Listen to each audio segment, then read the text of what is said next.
In the year 1888, William Rox started experimenting on frog embryos, and he introduced a new topic or new field in the field of embryology called as experimental embryology. He started experiments on frog embryo and found that the germplasm is different from somatoplasm, and this theory was called as germplasm theory, according to which the body parts are developing from the sex cells and not from the somatic cells. According to him, that the characters packed in the chromosomes are unpacked in a orderly manner, and these characteristics or these units present in the chromosome act as determinants, which tells the particular cell to differentiate into different parts or into a particular specific part, through which a whole individual is formed. The theory given by Rox was mosaic theory in the year 1888. In this, he killed the nucleus of frog blastula at 2-cell stage with a red hot needle and found that half of the part of embryo was defective. So there are some parts in the egg which are responsible for making a specific body part.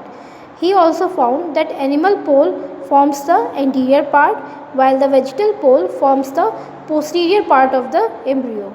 Grey crescent forms blastopores, and there are certain predetermined regions which form the blastomeres, and from these blastomeres certain specific tissues and organs are formed. So these type of eggs are called as mosaic eggs. There were two another scientists, Oscar Hertwig and Richard Hertwig. They found that the fertilization in sea urchin and discovered the polar bodies and also studied meiosis. In the year 1891, Hans Reich opposed the mosaic theory, and he studied the blastomeres of sea urchin. What he did, he separated the blastomeres at 2-cell stage and found that embryo of smaller size is forming, and when they are separated at 4-cell stage, then embryos of even more smaller size are formed, and that were 4 embryos. So in the initial stages of cleavage, all the blastomeres have equal potency or equal potential to make an embryo, but later on the position of blastomere get more specific for its fate, so it forms a particular cell or a particular body part.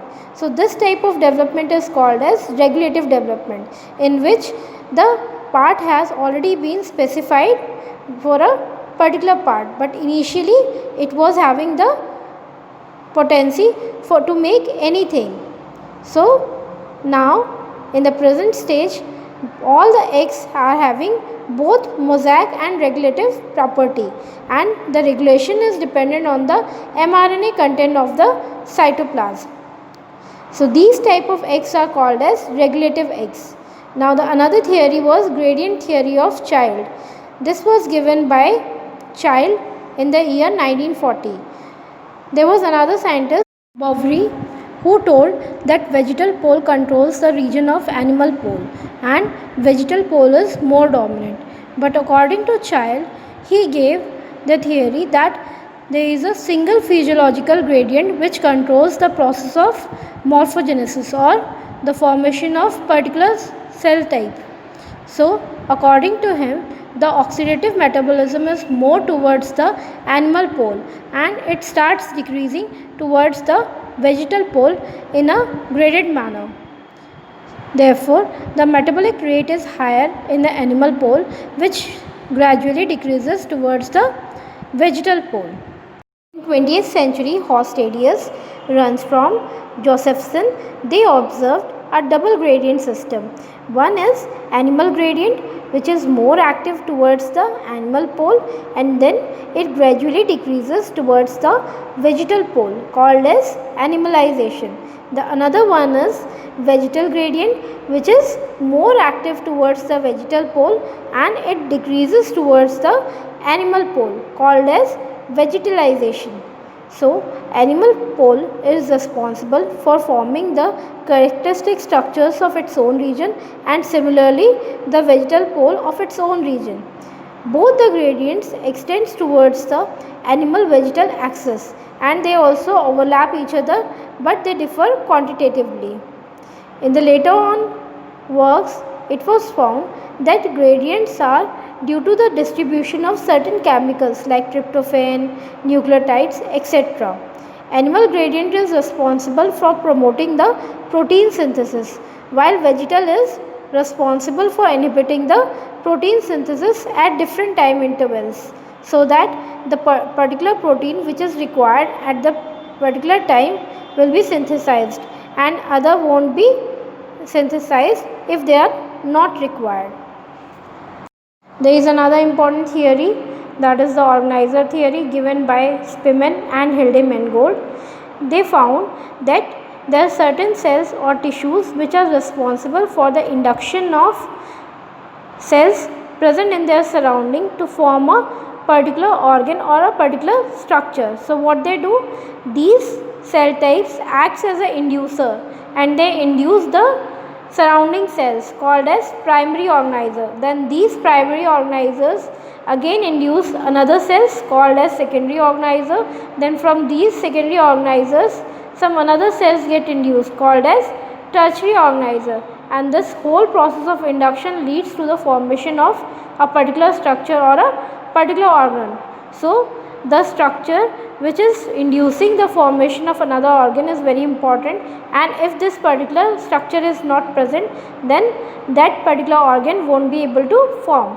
Like in case of frog, eye lens formation depends on the presence of optic vesicle. So when these optic vesicles were transferred on the belly region, the ectoderm beneath the belly layer started forming the lens, and when this eye rudiment was replaced or removed, then lens formation could not take place.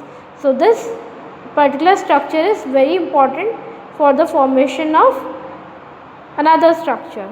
In 1918, Hans Spemann transplanted the dorsal lip of blastospore of one frog embryo into the another, and he found that at new site this dorsal lip induced the formation of another embryo or the second embryo.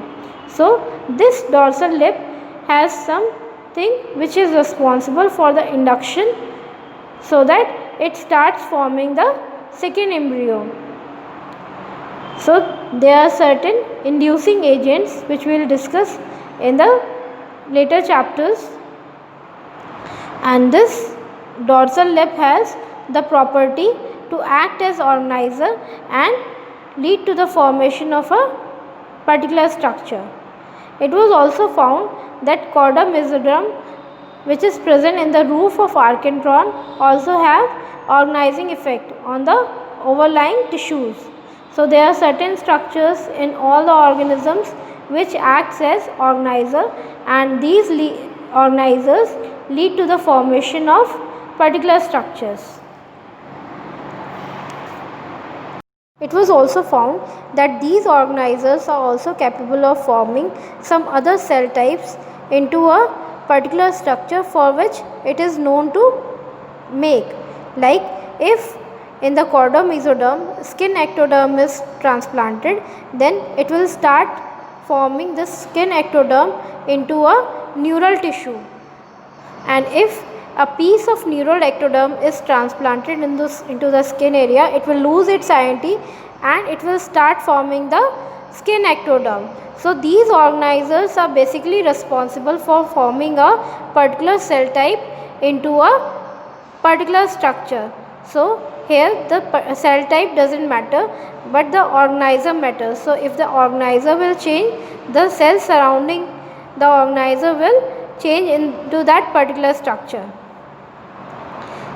So these organizers are responsible for inducing a particular chemical which is responsible for the formation of a particular structure.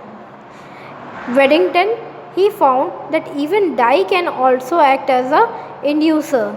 The tissues which are inducing are called as inductor or organizer, and the process is called as induction. In 1971, Beryl described two important phenomena. First is cytodifferentiation, in which growth, development and differentiation of single cell occurs into the more complicated cell organism, and another one is ontogenic development, which means that growth, development and differentiation of single cell occurs into the multicellular, highly organized integrated organism. So these two important phenomena were given by Barrell. So this was all about the history of developmental biology in two parts, part A and part B. Now the next lecture would be on gametogenesis. So thank you so much for your attention.